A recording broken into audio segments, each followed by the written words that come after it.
Hi there, and welcome to another episode of BizTech Twists. I am the crotchety old geek, Bob Coppage, CEO Simplex-IT, man about town for reasons that only my wife understands.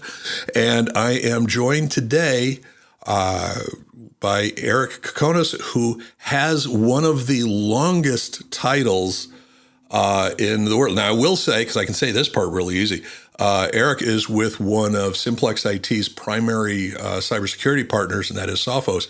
But let's hear give me the whole title. We only have so much time, but let's go for that. Yeah, this is probably still a condensed version, right. But Senior Director of Product Marketing and Analyst Relations.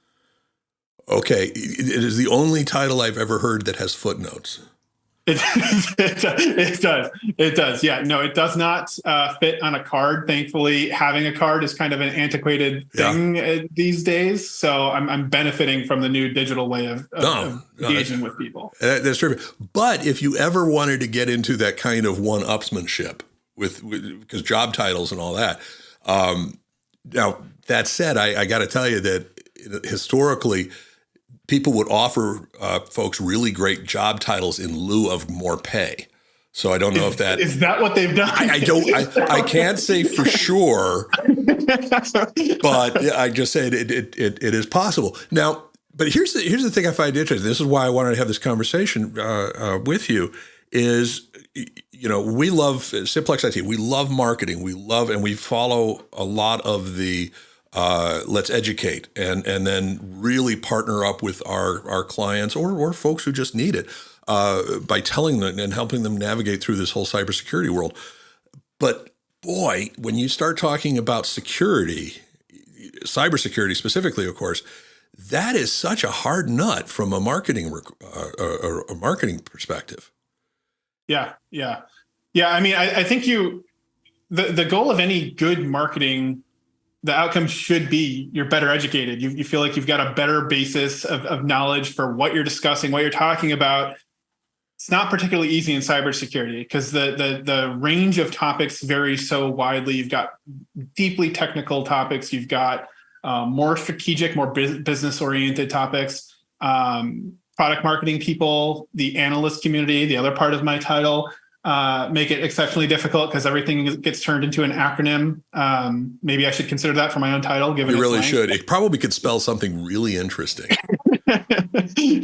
Yeah, I might have to go the backronym route on that. But yeah, no, it's not an easy space to navigate, and there's something that's constantly new every single day. So I empathize with buyers. It's an incredibly difficult space to understand.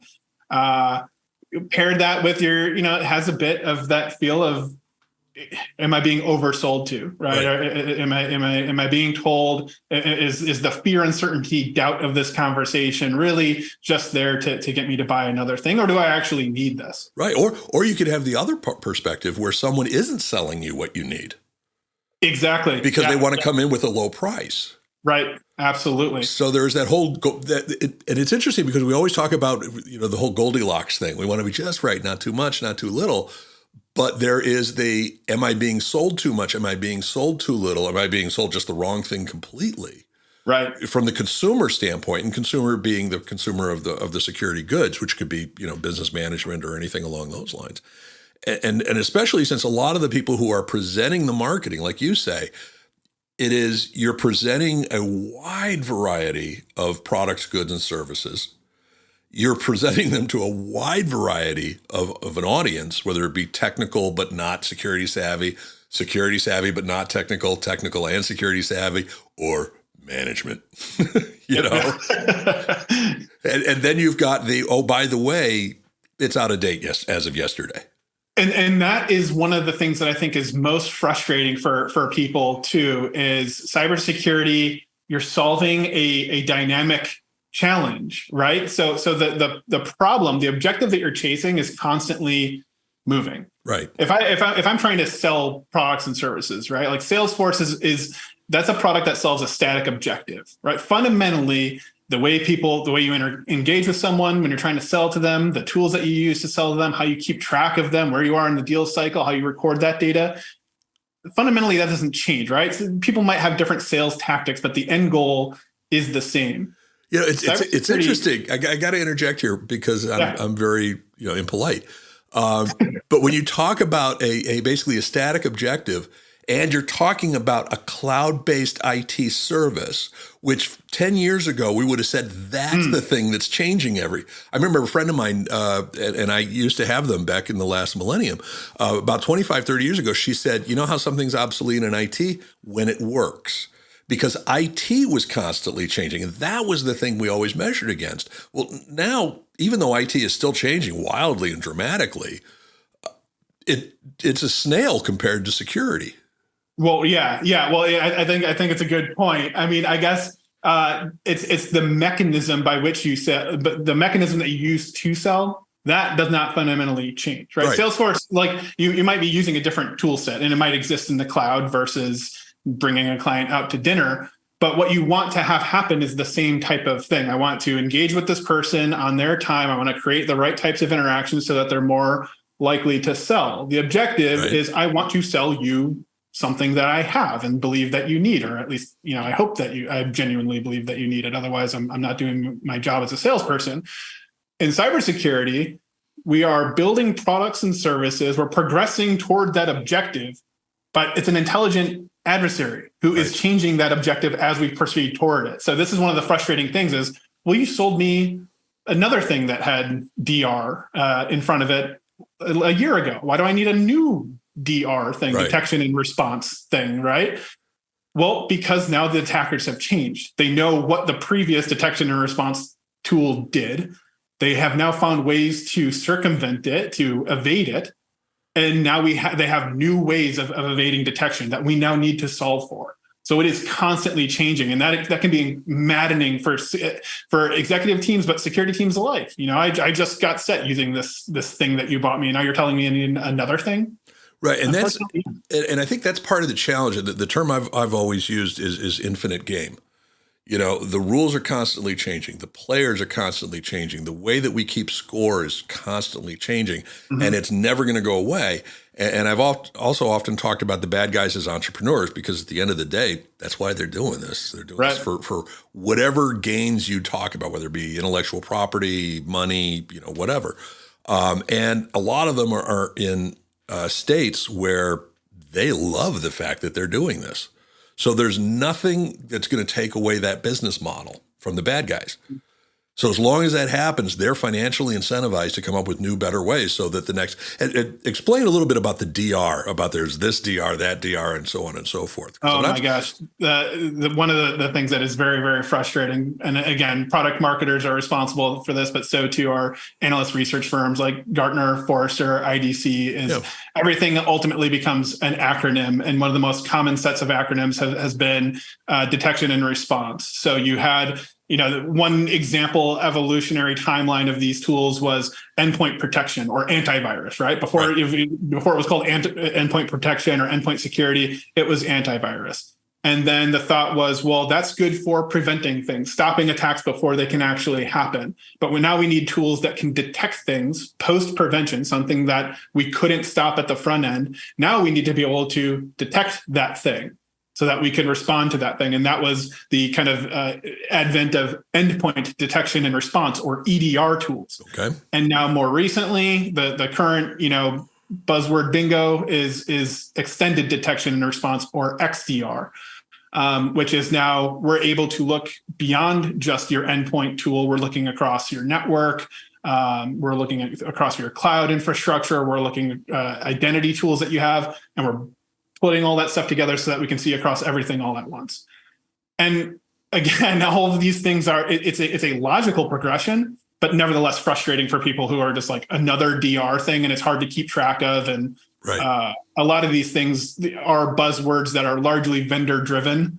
When at the end of the day, the people who are working in these jobs, who are trying to protect their organization, they're trying to get a solution to a real problem. They're not trying to buy another acronym. And that's, again, one of the challenges that they face as a buyer. Which gets back to the whole, nobody buys a drill, they buy holes that the drill, creates.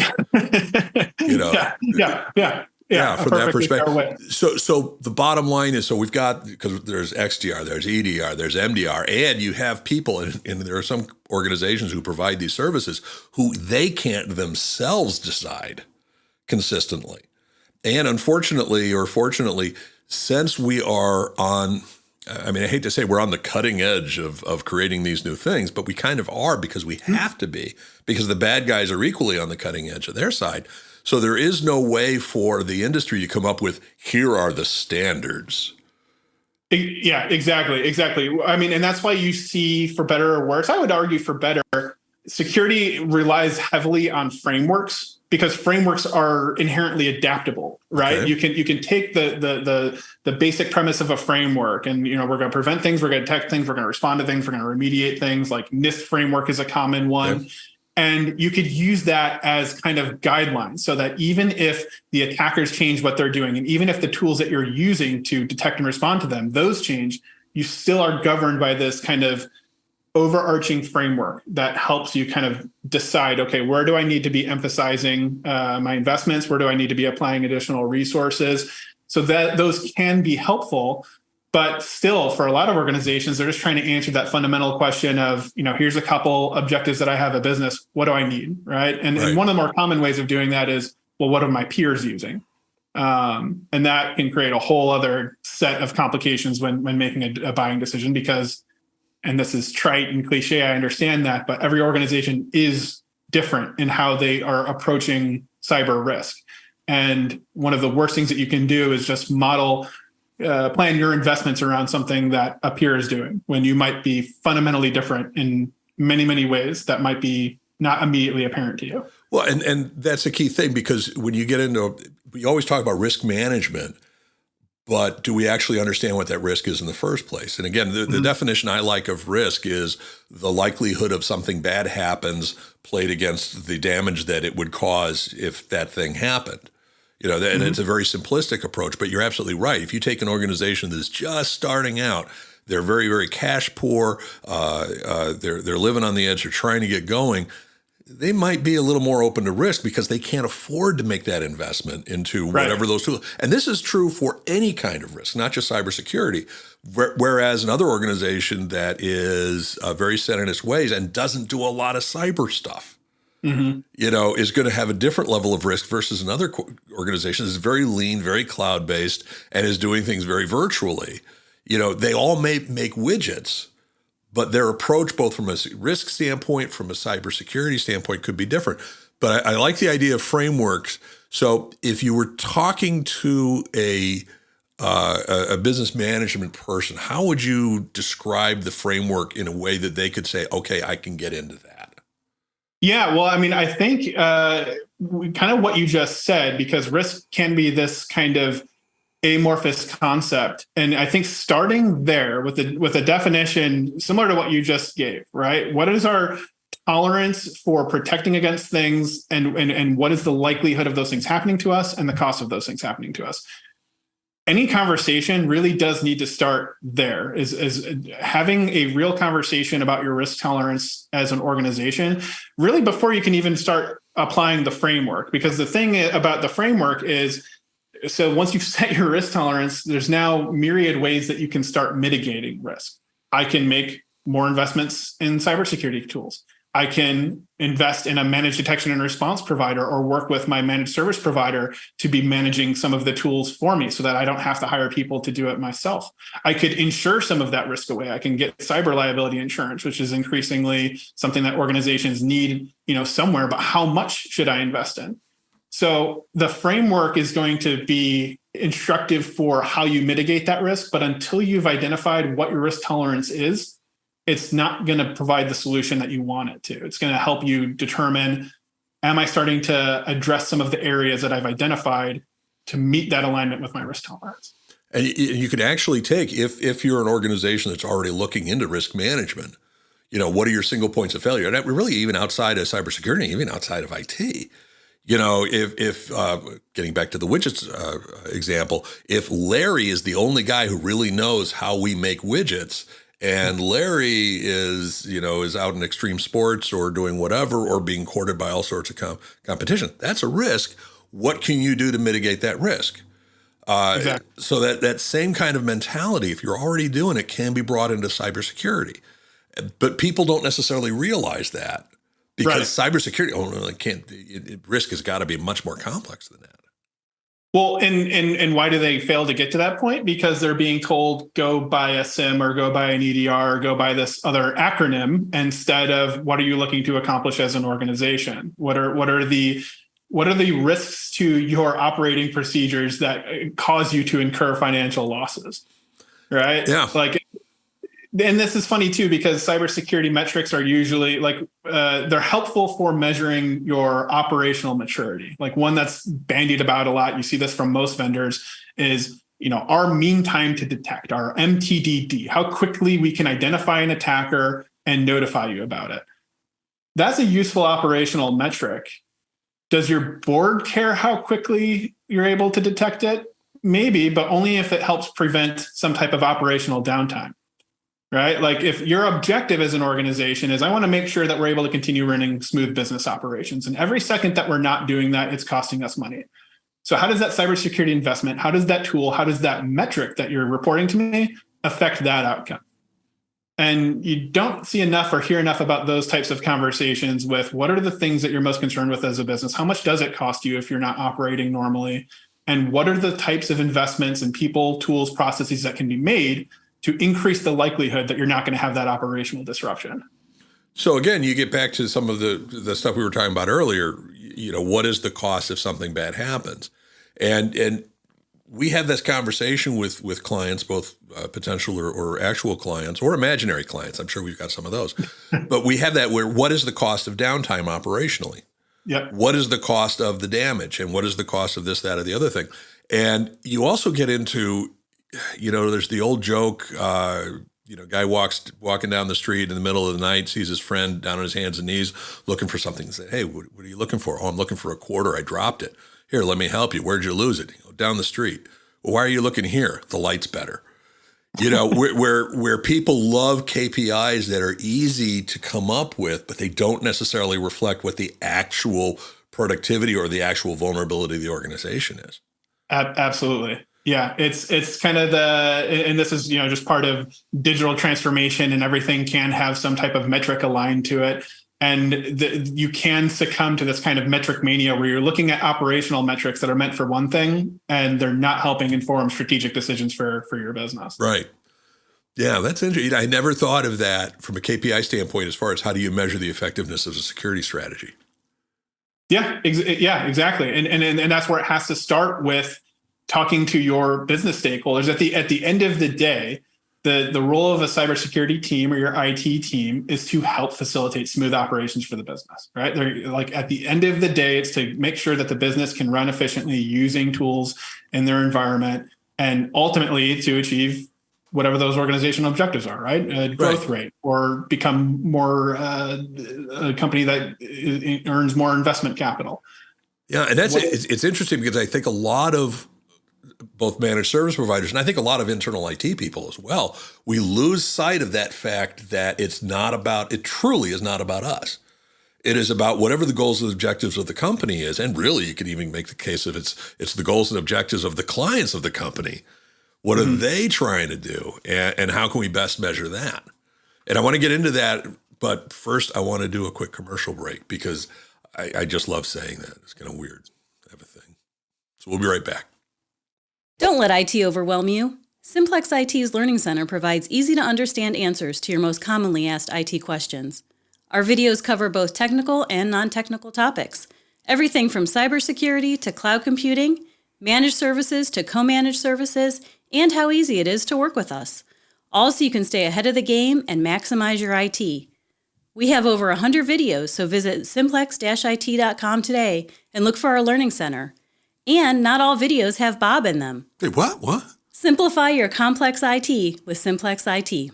Okay, we are back with Eric Akonis over at Sophos, and we were just talking about some of the challenges that organizations face when it comes time to really talk about the risk, talk about that whole tabletop of cybersecurity and the like. And One of the things, and yes, we talked during the break because I've already heard the commercial. Eric started talking about was the whole silo concept that sometimes cybersecurity has, whether it's be with internal IT, internal security teams, MSPs, cyber. What do you mean? What do you mean by that? Yeah, so I mean, we were talking in the last segment about quantifying and understanding risk, setting risk tolerance for the organization.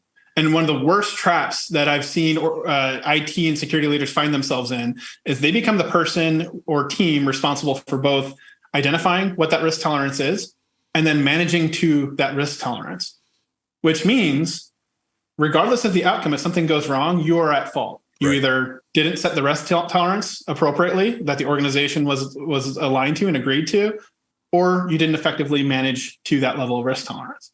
That's an unfair situation to be in as someone who's responsible for a heavy burden across the organization. But it's so easy for management to think that's what I pay them for. Precisely. Yeah, exactly. So they're doing their job. Why are you telling me that that's wrong? Yeah, no, that is helping to understand risk, identify risk, quantify risk to some extent. That's part of the job. Setting the risk tolerance for the organization, that is the responsibility of the organization because it has multiple implications across the organization. So in those conversations about risk that cannot be had in a silo with an IT or a security team, it has to be had with people who are organizational leaders across business functions. Your CEO ideally should be part of that conversation. Your CFO should be part of that conversation. Your COO, if you have someone in a governance risk compliance group, someone in marketing, right? If something goes wrong, who's going to have to share that message with the customers? It is a group effort to identify and set that risk tolerance. And then is the role of IT, security, and whatever partners they're working with beyond that to help manage to that risk. That is the role, and that's the ideal situation. So how would you test if you have an organization, because if it's a self-governing organization, so it's internal IT, they've got security team, which often is the same group, and you've got management. How would you ask them to self-assess whether or not they've got risk management appropriately distributed, communicated? Yeah. I would say it starts with a bit what we talked about before, which is identifying what are the objectives that the organization's trying to achieve. If your goal is to be able to detect and respond to attacks on sensitive data assets across your organization, wherever those assets exist, right? That sounds like a pretty basic objective, right? How do you define critical assets? What's a critical asset versus a less critical asset? When you say anywhere that those assets reside, do you mean anywhere, every endpoint, every device that an employee uses, anything that's stored in the cloud, anything that's stored with third parties, because my data is available to third parties in the supply chain who have access to it. It's kind of breaking apart those top line and, okay, what do we actually want to achieve? If one of our main concerns is that one of our partners, third party, is going to have through an attack, not in our environment, right?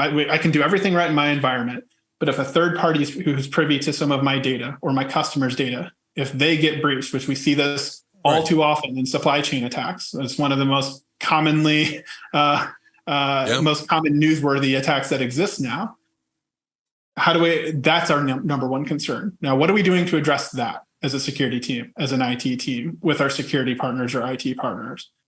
So until you can identify what those actual risks are, you can't have that conversation. And again, that's going to be something that someone in IT and security can't make that decision for the business. Right. You know what I think would be interesting, and I don't think it would be this hard, terribly hard, but come up with a pop quiz for management that if you can't answer these questions, you're not immersed well enough into the risk discussion. And similarly, if IT and or security can't answer these business-oriented questions, the same thing, because I would think, obviously, there's some scaling questions, and like we were talking earlier, different types of organizations, different risk tolerance. But I gotta believe there's a way to make that so it's standardized enough, so it doesn't have to be created uniquely for every organization, but it would be kind of a way to self-check or gut check whether or not are you abdicating. your responsibilities. Yeah, I could not agree more on the need for something like that, because it very much, it's the Rosetta Stone for the people who are managing IT and security, understand the business objectives and vice versa. One interesting area where we're starting to see both of those points of view intersect in a very tangible way is cyber insurance. Yeah. And in the cyber insurance applications that organizations now need to fill out, and how over the past couple of years, they have gotten increasingly more complex. Yep. And that is one of the, I mean, it's, you can, with cyber insurance, one of the benefits is that kind of forcing function. It has forced IT and security teams and finance teams, marketing teams to come together at the same table and start to assess some of these things in a more complete way than they have in the past. And it's interesting because here you are, you're sitting there going, we have this threat by these bad actors who are looking to attack us and are looking to take our money, do whatever. Yeah, we're too small, we're this, we're that. Oh, by the way, our insurance company won't cover us unless we do these things. I guess we better do it. Yep. It's interesting because you have this, you could almost make the case it's a smaller threat from the insurance people, but it's an absolute no ifs, ands, or buts. We ain't going to get the policy unless we do these things. And especially since some of the carriers are now starting to take their clients into court when it turns out that they misrepresented what they really had in play. We had multi-factor authentication, just not in the places where it mattered most. Right. Right. Oops. Well, and what you're describing is a fairly new development in cyber insurance. I mean, cyber insurance is a new discipline overall, and the insurers they're learning as they go. Yeah. Right. I'd say it a different way, but the reality of the situation is we're learning as we go in the insurance space as it pertains to cybersecurity. Yeah. And, not too long ago, it was, if you have, they would send you a questionnaire, and that questionnaire would largely be a checklist of, do you have these things in place? Multi-factor authentication. Do you have an endpoint detection and response tool or an antivirus tool? Do you have a SIM tool? And people would be able to complete these in about an hour and submit that and get baseline coverage for a relatively easy to accommodate premium. Within the past couple of years, after suffering millions of dollars of losses, of payouts, of organizations going to their insurance provider and saying, we were hit and I need this claim to pay out, insurance started tightening things up. They raised the bar for insurance eligibility.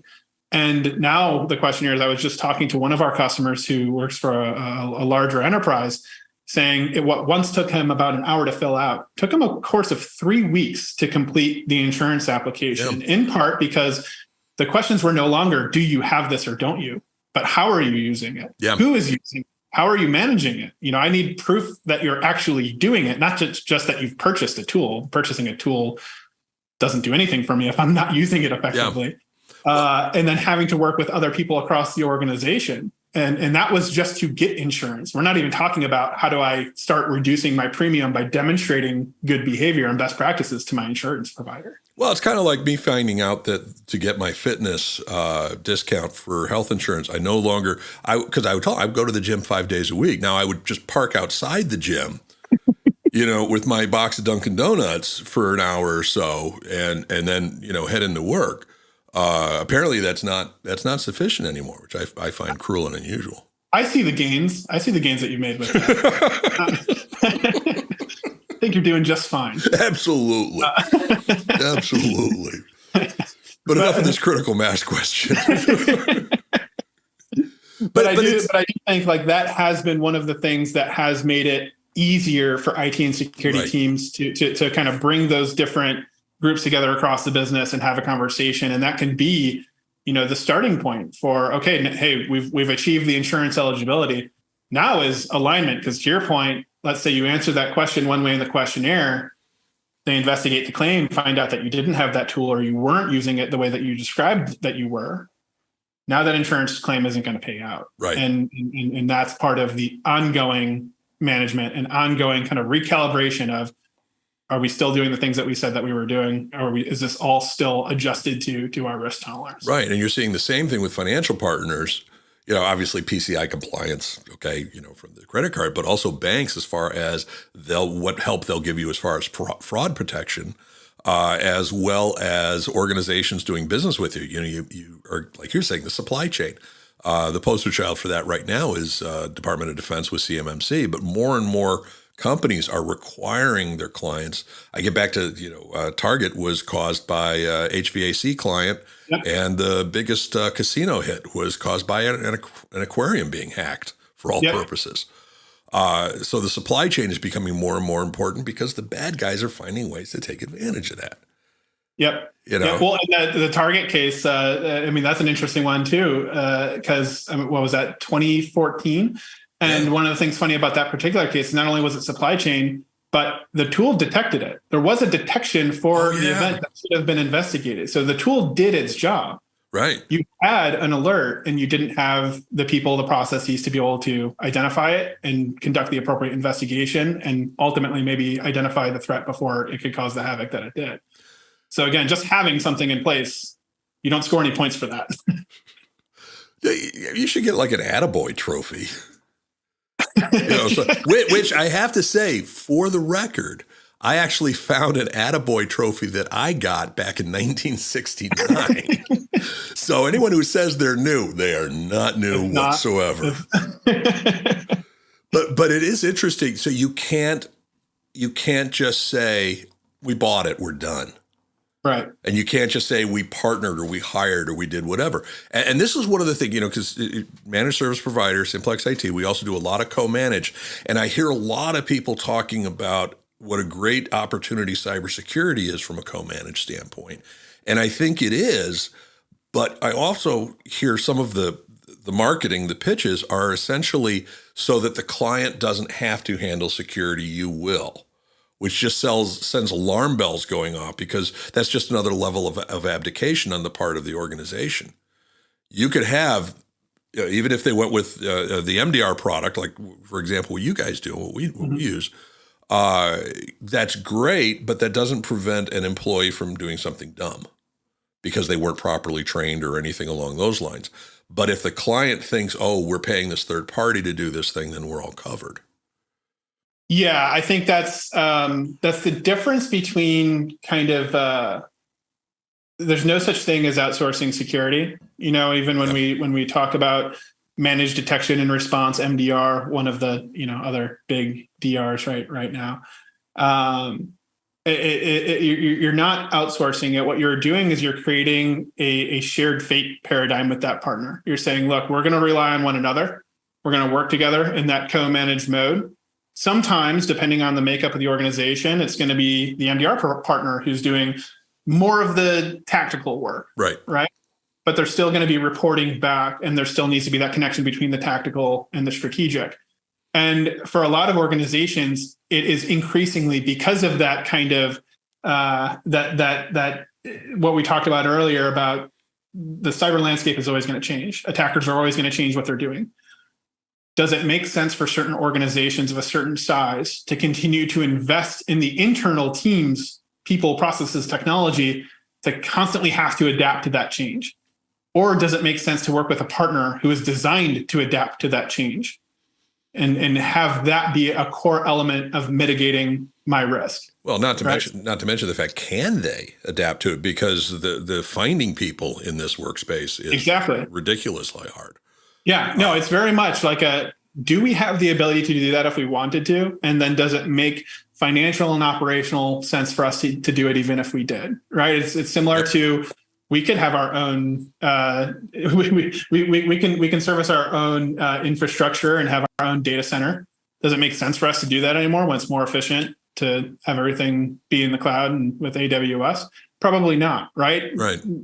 Not long ago, that used to be the way that organizations had to do business. Now it's not. And I think cybersecurity, one of the terms that we use, again, apologies, marketer, cybersecurity as a service, right? So it is, we are enabling you to achieve cybersecurity through a service so that you're not having to build and maintain that infrastructure in your business where, again, it doesn't make sense to you for a lot of businesses. But you still have to have focus and resources within your organization dedicated to some aspects of it. Absolutely. Because you've still got to make sure that your employees are trained, that you've got the appropriate steps in place so that no one's going to be wire transferring, or going out and buying 20 Best Buy cards. Although if you do, send them to me because I deserve them. That sort of thing. So one of the things to do might be if you start talking to a partner like Sophos or like Simplex-IT, who's a Sophos partner, is ask them, what is there still for my organization to do?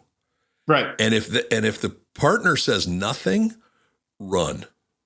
Yeah, 100. Could not agree more with that advice. If the answer, is nothing, run. And I would add to that, if they don't provide MDR services, need to be managed detection response services need to be customizable. Right. Why is that? Sorry, I actually need to run real quick. Give me 1 second if you don't mind. Sorry. Not a problem.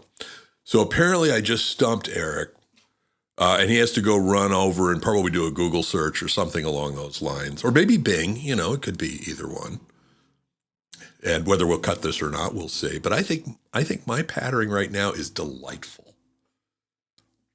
And remember, Simplex-IT, simplex-it.com. All kidding aside, though, is we partner with organizations, both whether it be for pure MSP or co-managed. We literally wrote the only books on co-managed IT services. And one of our great partners on this is Sophos.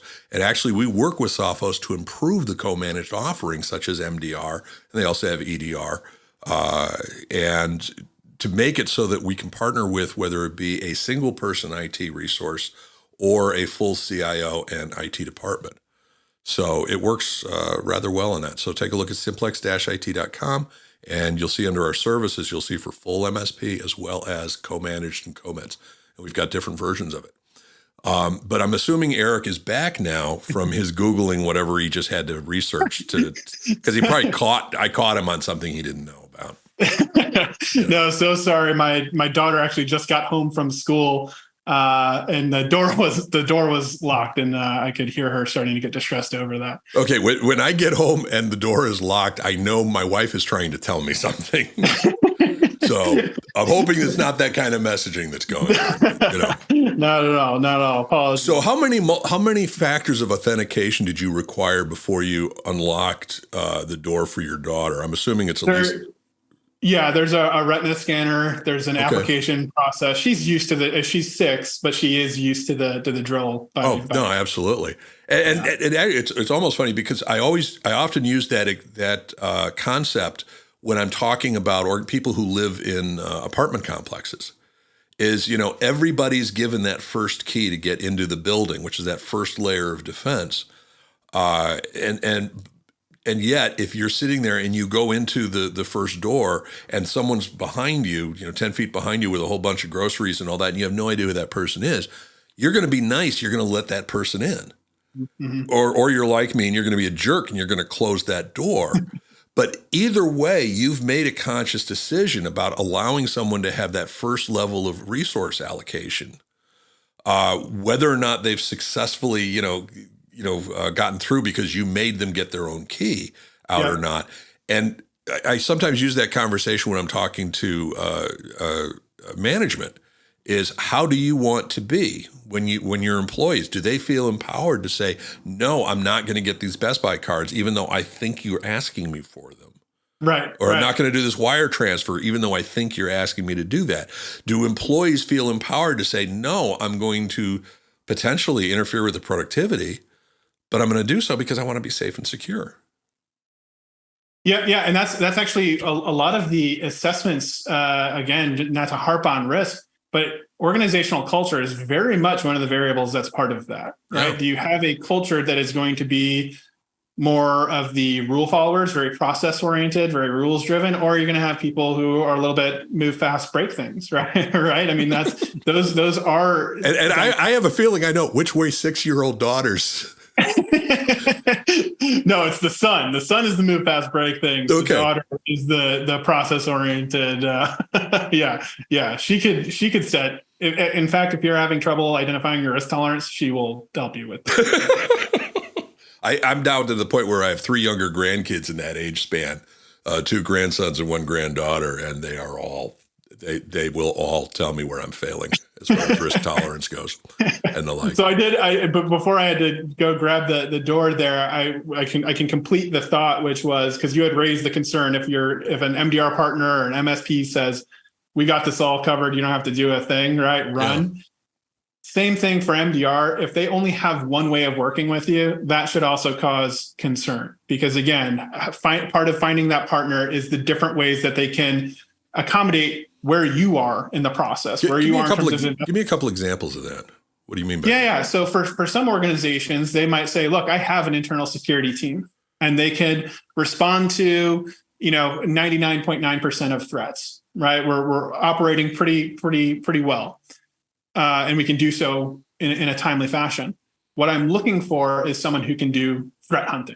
Threat hunting isn't just a cool word for, detecting threats. Threat hunting is specifically looking for threats that have evaded every other security control that you have, right? It has bypassed everything else, maybe because it's something new that we haven't seen before, attackers doing something different, but it is finding the things that only a human being can find, or a human being with the aid of AI. And I don't know how much we want to go into AI. Yeah, we did. But it is a human. It requires a human being. And that's a specialized skill set that many organizations aren't going to have on staff. And they're also difficult people to find, even more so than just any other security analyst. So I'm going to partner with someone who's going to provide that threat hunting capability specifically for me, versus doing the detection or response for me. Or on the opposite end of the spectrum, I don't have anyone who could do this stuff on a regular basis. I have an IT team, and security is kind of under their umbrella of responsibility, but we don't have anyone who's dedicated full-time to security. I need someone who's going to be looking at the tools that we have, identifying the threats, the alerts that require action, and then acting upon them for me. And then only telling me, here are the additional steps that we need you to take in order to prevent recurrence, right? To harden the environment, to improve your security posture.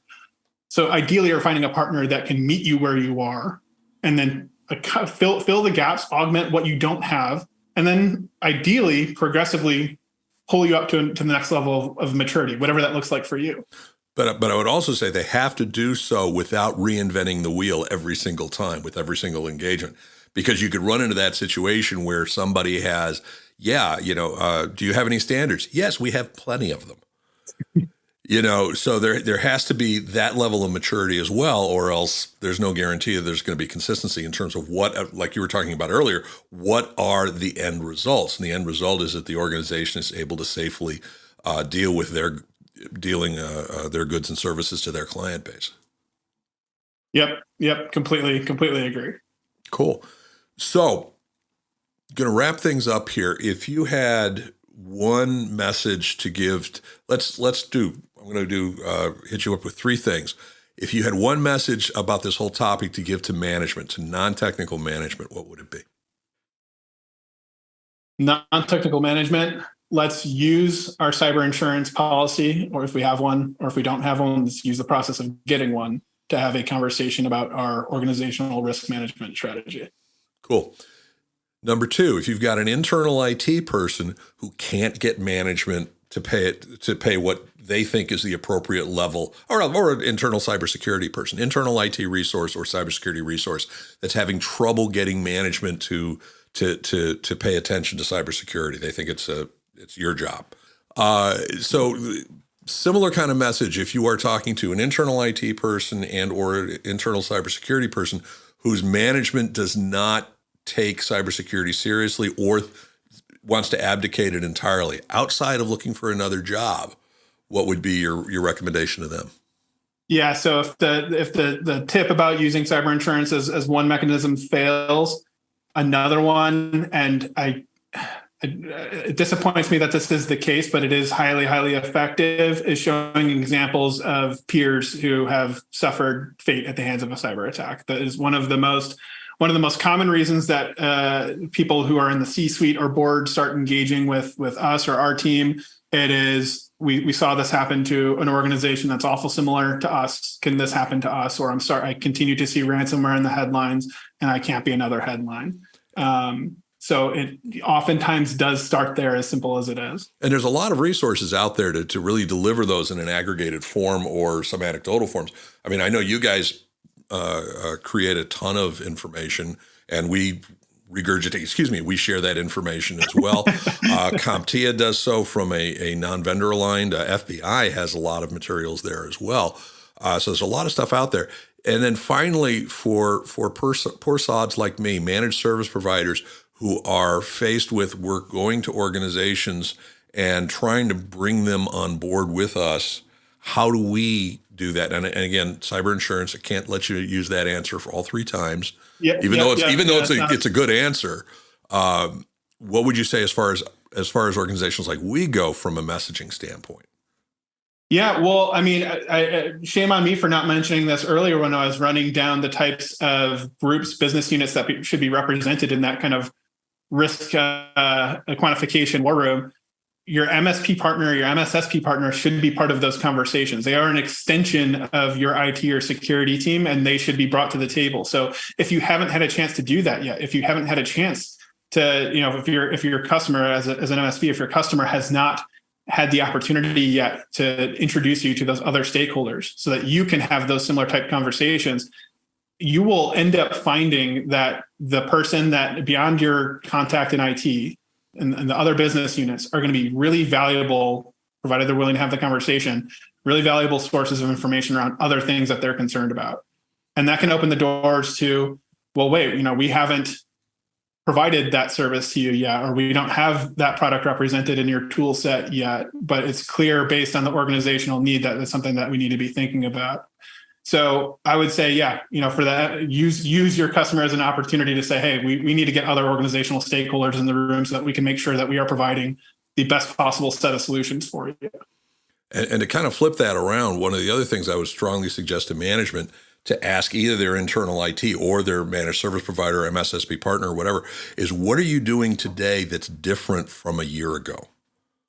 What have you improved or changed or added to your cybersecurity approach, strategy, stack, whatever you want to call it? And again, if the answer is nothing, be concerned, because the bad guys have come up with a lot of new stuff. Yeah, completely agree. I mean, one additional bonus question to that I always love asking of our customers, because sometimes it's just a matter of taking the minute to think about the question and answer it, because we get caught up so much in the minutia of every day. But just asking the question, what are the ways that your view of your cybersecurity investment or your cybersecurity strategy is different from what you think your executive team thinks it should be? Oh yeah, right. That's a good it's one of those things where as soon as you just take the pause to answer that question, you're going to start rattling off, here's all of the things that I've recommended that I didn't get buy-in for. Right. And then you can start to set that plan. How do we start breaking through the noise and work with your team and align those things ideally to organizational objectives? And that's one of the things. Not just. Yeah, that's one of the things we've actually had a lot of luck with, is because there are so many cases where in the co-managed world, there are so many cases where internal IT will say, I think the sky is blue. And they will say that over and over and over again. And it's like, yeah, you're crazy. What are you talking about? It isn't blue. You're nuts. Then a consultant comes out of nowhere and says, the sky is blue. That'll be $5,000. And they're like, wow, it's blue. That's fantastic. They look at the IT. Why didn't you tell me the sky is blue, you dweeb? And it's one of those where with a co-managed relationship, we make sure that doesn't happen, because I've been in that boat and it's a leaky ship, to say the least. I completely agree. Although I've always equated that to, because again, I have young kids. So it's the young kids sports coach dynamic. You can tell your kids to do, if they're playing a sport, here's all the things that you're supposed to do. And they don't do them. They hear it from the coach and they're doing exactly what they're told. Sometimes they just need to hear it from the coach. Yep. Absolutely.